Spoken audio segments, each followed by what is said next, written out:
welcome back to the Keep It a Buck podcast. As always, I'm your host, Sonny. Keep It a Buck podcast is a podcast about relationships, black men's emotions, self-awareness, God, and black women's value within our culture. You dig? Get the shovel. What's happening now? How we doing out there? Do a quick temperature check today. Say it out loud. You act like you at. Don't make me hit you with that Roy Jones. Y'all must have forgot. Don't act like you forgot. When I ask you, in case this is your first time here, when I ask you how you doing, this is your opportunity to really voice how you doing. A lot of times, listen to podcasts when we by ourselves, you're on your way to work, whatever, and people ask you when you come into work every day, hey, how you doing? How you doing? And that's just tongue in cheek. They just saying that. I'm asking you, and I'm giving you the floor and the opportunity to first of all think about how you doing, and then verbally say it. So, how are you doing? It ain't always good. We can get there, but it ain't always good. And if it is good or great, that's what's up. I'm trying to get to your same state. Let's keep it rolling. Jump right into the episode, man. Well, actually, you know I got to hit that you play too much. And this one's definitely a bit out of line, man. This is a bit out of line. So I first started my company, first was starting the network, needed some income. I started working at Amazon. And it was actually cool. In the warehouse, man, just a couple hours, just working part-time there. And, of course, with some younger people or whatever. But y'all know I don't have a filter. I feel like I should be able to say whatever I want because I ain't really never trying to say nothing bad. You know what I'm saying? I'm HR's worst nightmare, but I feel like the only reason I ever end up in HR office if I said something to HR. Like, not I said something to somebody and they wasn't told. But this is definitely an HR story. So, I'm working with this younger Mexican chick. After so often we get acquainted, you know, we talking. I ain't got none of their numbers or nothing like that. But you kind of know them. I don't even remember her name. But just a sweet young Mexican chick. And I don't even know what made me think to ask her this. Because I knew she didn't know. So I said, yeah. I said, do you, when she came by, I said, do you, whenever we was talking about, I said, do you know what a BBC is? She said, no. I said, you don't? Oh, I said, cool. I said, I said, me neither. But I heard what's name talking about it. Ask Darrell when you go around there. And now Darrell's just a random black dude. And I watched her go around there. First she talked to somebody else. And she had a whole conversation with him. Then she remembered. Oh. And I seen her. It was like slow motion. She was far away, but I seen her. What's a BBC? And then I heard him say this real loud. Who told you to ask me that? So that nigga was looking for me for the whole shift. You told her to ask me what's a BBC? No, she asked me that, bro. I said, she came to me and asked me that. She said, you know what a BBC is? I said, what the fuck? Yeah, bro, she asked me the same shit. So then I just flipped it and reversed it on her. We definitely could have ended up in HR, but to me, that's hilarious.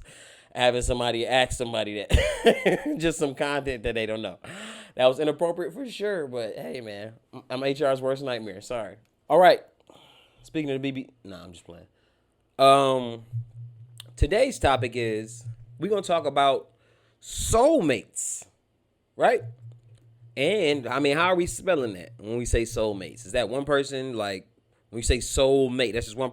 All right, we're gonna talk about soulmates. Are they made or are they born? Right? So is your soulmate born and that's just who he or she is, just out the womb, destined to be with you? Or are they made through their decisions in life, through their upbringing, their morals, and all that? Somebody becoming your soulmate because they was just born? And that could be it. Came from God, right? Just divine, like, yo, this who you meant to be with. She's currently on heroin. I know, but this your soulmate. Fix her up. Is that how it's supposed to go? Or are you supposed to be with somebody where you got more common like interests and you feel like y'all just bond really well? So we're going to delve into that. Soulmates, are they born or are they made?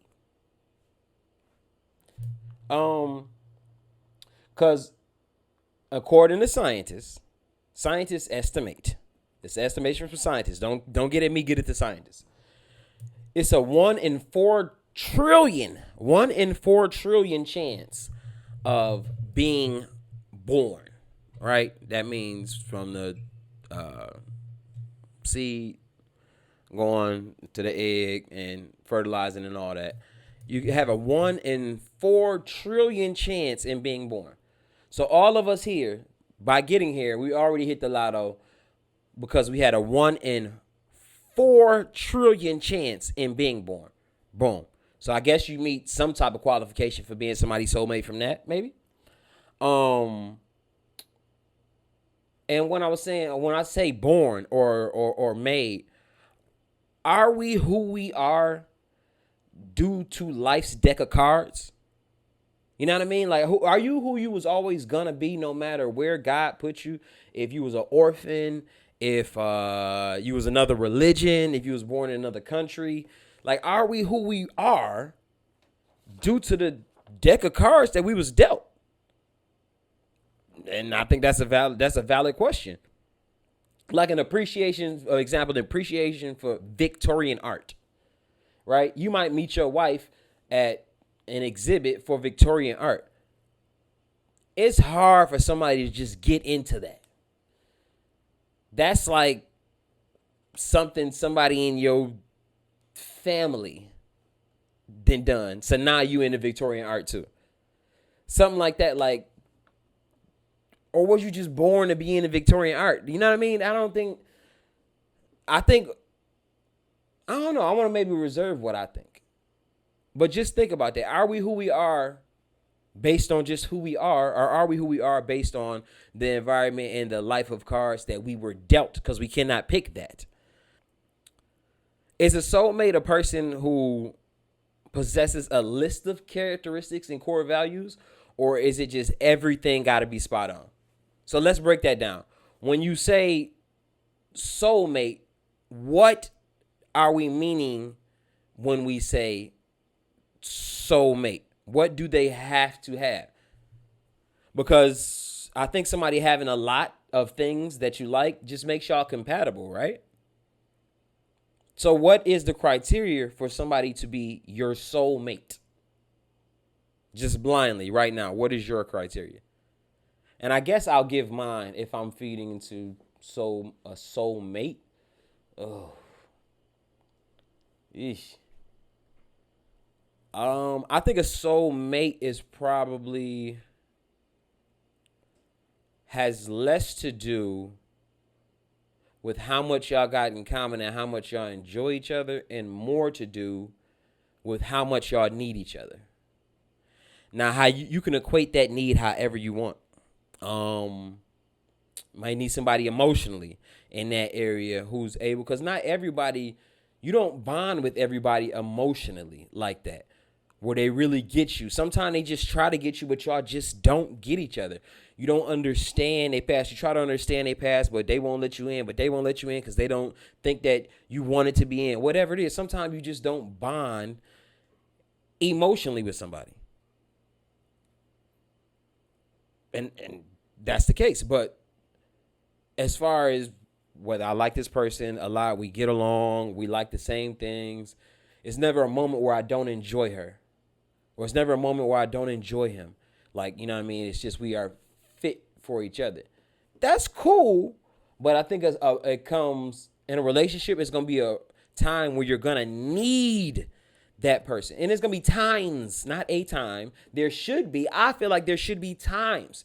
Because if I'm getting into a partnership of any kind, I'm expecting for me to be able to have some type of blanket of security. Or I would have just went and did the investment and got the business on my own. I got in this partnership to give you some of the load, not so I'm not working hard and doing whatever, but so I can have more of a safety net, because I might not have it all. I took you on as a partner because I thought that you knew the business.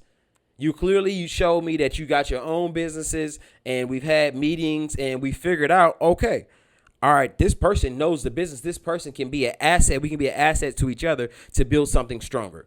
if I'm going with a partner in a business. Same thing in a relationship. It's no different. I feel like what you already have coming into the relationship, I may need that at some point. That's why I made you or chose you as my partner. I'm going to need that because I'm going to fall short where I didn't think I was going to fall short. I'm going to fall short in the area where I had a plan that was just solid, where everything was going right. I'm going to fall short emotionally when I never had to deal with that before. I'm going to fall short when a death happens and I never had to deal with a death that close. It's a bunch. I'm going to fall short as a parent when something happens between me and my child and I don't know how to react. So fuck if we have a good time during Blockbuster night. I need to know when I need you, you gonna be there. That's what I think a soulmate is. But I have not found one. So I cannot say for sure what a soulmate is. But I'm not so sure it's just how much y'all get along. But we do have to take into account divine intervention. And let's define what divine intervention is. Because when we talk about a soulmate, you have to, is a higher being involved when we talk about soulmates, right? You just can't, or is it can't just be your preferences. Oh, I think you my soulmate because you my preference. I don't think that's it, right? It's got to be some type of higher being involved with a soulmate. We're not talking about somebody you can compatible with. We talking about soul. That's another thing. I don't know if our souls have characteristics and personalities. Finding a personality mate is different from finding a soulmate. Your soul ain't got no personality. I can't tell you the criteria, but I do think your soul yearns for some things, but I don't think it got a personality. So you might got that personality mate, but that soulmate is not always there to make you feel good. But that soulmate, I believe, is always there. And when you need them, they are there. When you need them, not when you just want everything to go right, or during Tuesday, or she keep making the same shit for dinner. He keep going out or making the same excuses. She always taking the kid's side. She don't back you up. Whatever it is that's going on, I don't think that attributes to that person being your soulmate. Now, marital issues, relationship issues, for sure. But if we talking about soul mate, I think that comes down to when you need somebody. And my bad, back to that divine intervention. Divine intervention is a event that occurs when a deity becomes actively involved in changing some situations in human affairs. So back to the question, are soulmates made or born?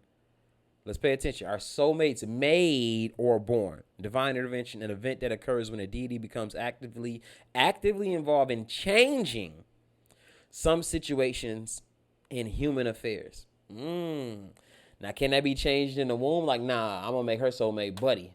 Like, I'm gonna switch my whole shit up. You know what I mean? So when I look at the definition and it goes into actively involved in changing some situations, not just that's a whole nother wrinkle. Could your soulmate change? Could God change your soulmate? Because that would be defined as divine intervention, and I believe he has something to do with your soulmate. Could he change your soulmate? I don't know, though. I don't know about that. But I do think some divine intervention has to be involved in you finding your soulmate. It's a 1 in 4 trillion chance in being born, dog. And you go from there and finding your soulmate. I think God got to be involved in that. Has to be. And then let's move on to I think this is my biggest question. Is it soulmate or soulmates? Right? Honestly. Because all the people in the world, and then, I mean, a lot of people don't go to a lot of different continents. You usually stay on the same continent. You may vacation to 1 or 2 other continents in your lifetime, the average person probably. So when you say soulmate, how come it's not more like my soulmate in Thailand? Like, how come it's not more international marriages like that? If we talking about a soulmate, this is a big world. I don't think God would be like, you know what? I'm going to put your soulmate in the United States of America. Or would he? Or Nah, because that would mean he would have to be separating us by our soulmate status. I'm not buying it, yo. I don't know. I believe more so in soulmates. I believe you can have soulmates. Yeah, because could your soulmate currently be in Tanzania, speaking whatever language is their first language? If so, how you gonna get to her or him? I'm thinking soulmates, like back to the group of characteristics, like that people fit. But when I'm saying characteristics, I mean characteristics for your needs. So yeah, tailor fitted for your needs in whatever department. Like is that a type of person? Like, okay, you're gonna need this type of person when you need things. This is the type of person you're gonna need. Ain't got nothing to do with their race, got nothing to do with their upbringing, got nothing to do with their moral values. When you need a person for what you're going through in life, this is the type of person that you gonna need. So what y'all think? Y'all think it's a soulmate or soulmates? Because I'm going on the side of soulmates. I think there are people on this earth who can make you feel human at the times when you don't. I think there are people on this earth who, and you know what? Now that I'm saying it, I think you can have friends that are soulmates. I don't think soulmates is designated for romantic relationships, right? Because I think those soulmates, like I said, those soulmates are the people who you're going to need to allow you to keep feeling like a human or to keep feeling like going. And a lot of people, I think, try to go without soulmates in any capacity. And especially after a certain age, well, I'm so old, I ain't found nobody by now. Like I said, I think it can be more than a romantic thing. I think a soulmate can be a friend. Matter of fact, I know soulmates can be friends. Because in time of need, you're going to go through relationships, and a lot of those people you're not never going to talk to again. But each of those relationships, what's consistent? Those friends that's been there for a long time. That is considered a soulmate to me. You know what I mean? I'm sure y'all got some characteristics about that friend that you become friends with somebody based on their personality and characteristics. That's how you become friends with somebody. But you stay friends with somebody based on how they treat you when you need them. That's how you stay friends with somebody. Because it's cool when it's cool. When it's up and it's all up, it's hard to tell who really my friend and who not. But when I need the person, how did that person react? And I'm not putting this in a plot like, all right, well, if I'm going to need the person. And I might not ever feel like I need the person. But usually in a relationship with the friend might see that you need them prior to you even knowing that you ever needed them. So you ain't going to tell me a friend can't be a soulmate. I think more common than not, you find that your soulmate and your friend rather than in the romantic realm. But I think that person romantically or somebody who you're dating as a partner, that person, the bulk of what makes somebody your soulmate is how they treat you when you absolutely need them. That's what makes somebody your soulmate. And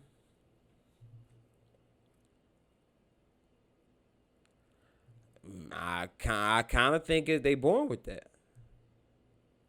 I kind of think they born with that because not everybody do what their mama do or do what their daddy do. Sometimes we do the opposite of how we was raised because we didn't like it. Or sometimes we try to do exactly what our parents did. But I think because in those times, you ever had a time where somebody said something to you and you just really didn't know what to say? You may have been surprised that either they chose for you to be the one to receive the information, or you may have just been shell-shocked that you was just in this position to have to be the one to receive this information. You ever had those times where somebody said something to you and it was something sad and you just did not know what to say. You did not know how to react. For a second, you froze. Whatever it is. I think that's how you continue a relationship. When those times happen. When my father passed,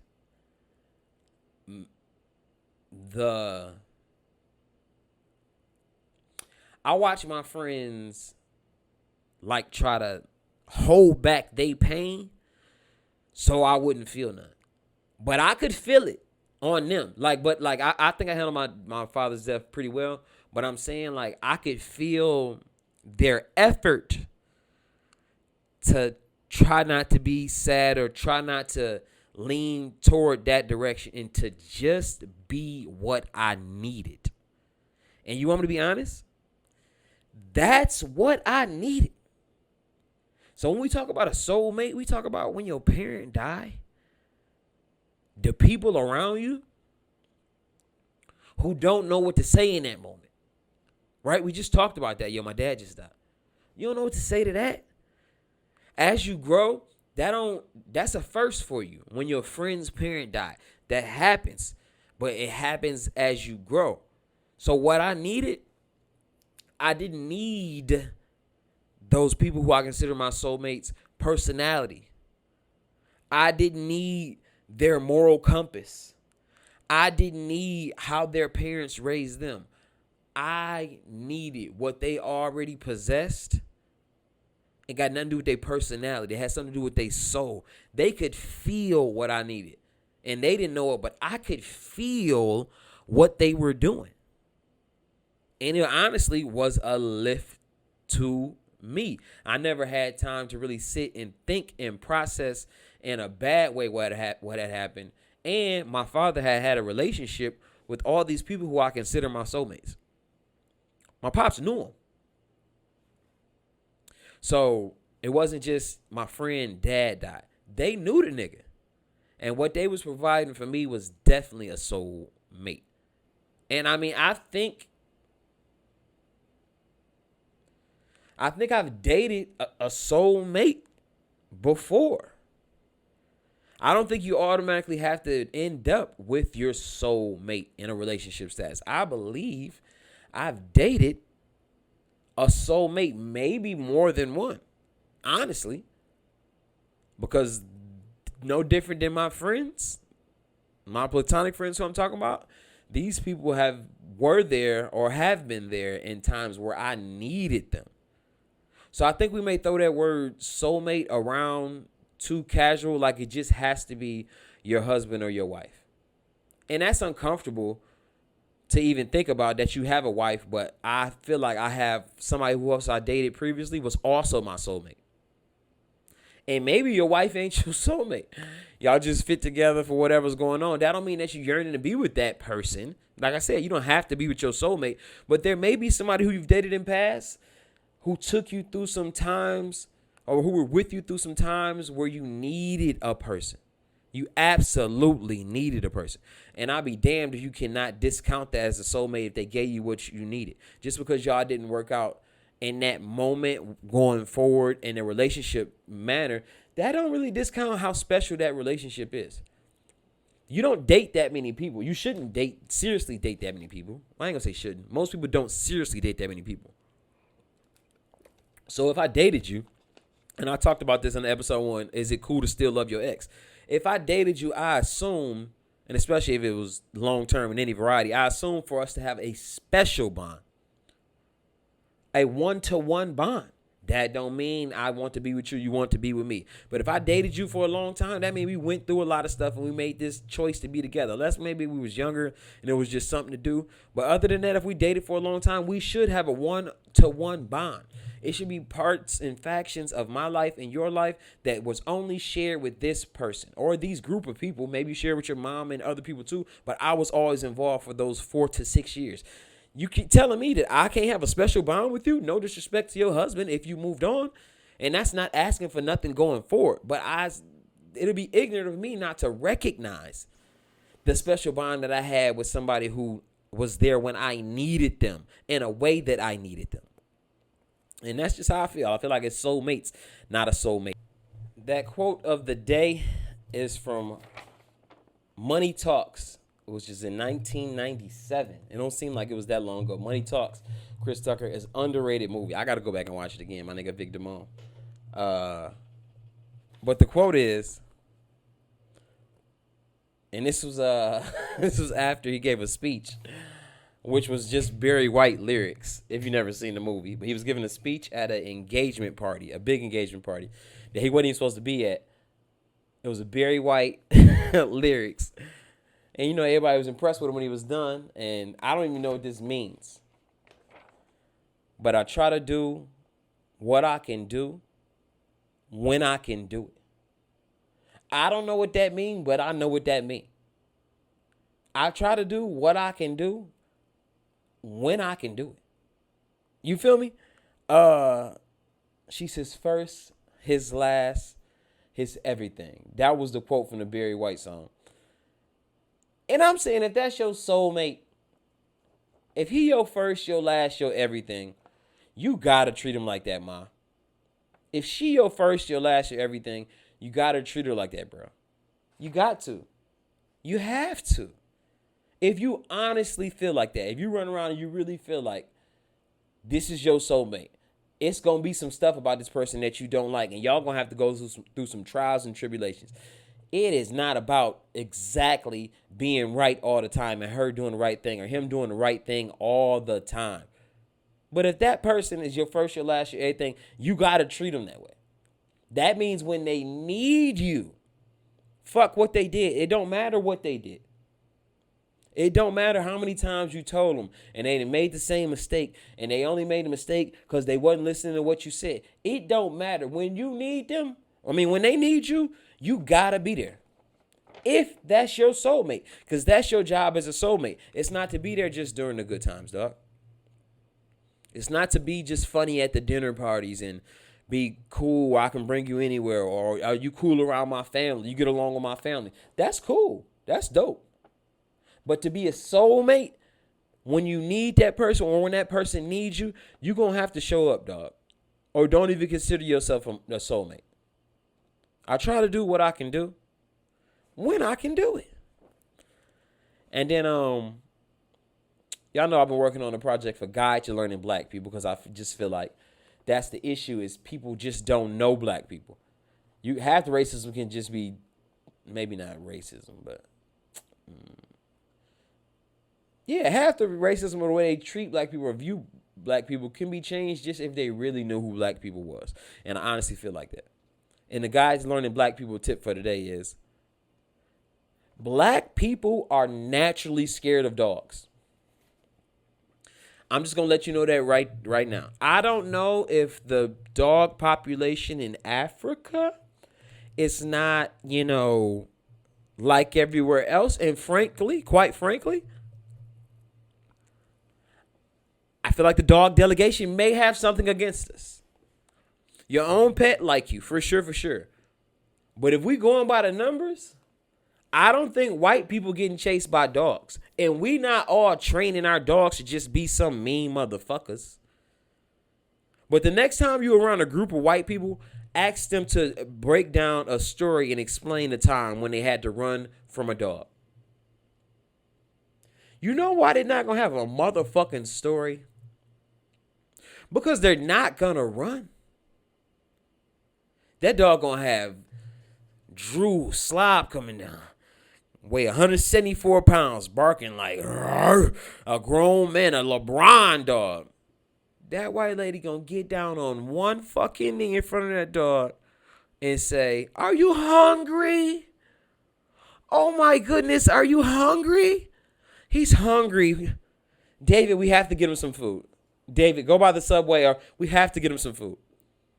That's why she ain't gonna have no story. And black people naturally afraid of dogs. I had a story one time. I had a lot of jobs. Now I'm doing this podcast. I'm realizing that. Probably around the 2006, 2007, probably around that time. Maybe earlier. had a job where they was first rolling out the recyclable trash can on the wheels that they use in communities now, where they was rolling out as a part of the sanitation system in different cities. So my goddad had got me hooked up with the people who had got contracted to do that. We put them together, you know what I'm saying, snap them into place, bop, bop, bop, you know what I mean, stack them, put them in the back of a U-Haul truck or something, or a Ryder truck, and then we just dropping them off. It's me and my mans too, me and two of my boys. I'm like, yo, I got a play for y'all. It was like 2 bands for a weekend, 4 days. So we delivering, and it's supposed to be 3 days. We on our 5th day. We tired. We irritable. We spending money that we ain't got. Now we tired of each other, man. We done run out of clothes. My homeboy out there, it's summertime, some jean shorts. I don't even know why he brought jean shorts. We got hoop shorts, something we can move in. He out there in jean shorts. So my man's in the back of the truck, and I'll tell him, like, all right, this is what we need. No, my homeboy on the ground, we're like, all right, we need a 36B for this.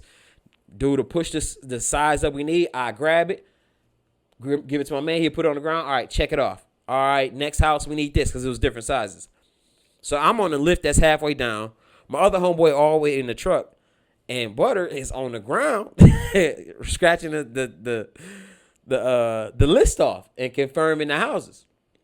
Man, we must have got to the house, and a dog came out of nowhere. I'm about to fuck you nigga. Nigga, I'm gonna kill you. I hate niggas. It says Butter had the jean shorts on. He tried to run and get up the gate halfway up the lift. The nigga, he couldn't make it. His vertical wasn't high enough. But he was, nigga, I was terrified. That dog, I think it had just had puppies. That dog was ready to kill. I'm gonna fucking kill all you niggas. Man, that white man got out that truck, turned around. You think the dog was barking loud? I promise to God, this is what the white man said. Are you out of your fucking mind? I will fucking eat you for lunch. Take your fucking ass back in your yard. Right fucking now, I'll have you for fucking lunch. You fucking hear me? God damn it. And if I tell y'all that dog ain't understand that English that white man said, and said, I ain't fucking with him. Turned her ass around and went right back in the yard exactly like he said. He didn't say a word to us, got back in the truck, kept driving. So just if you don't know, white people, black people are scared of dogs. We run from dogs. Listen, I can't hear the sound of a chain. Now, an unexpected chain. If you outside somewhere and you like the metal from the chain in the collar, you hear an unexpected chain rattle. Oh my God!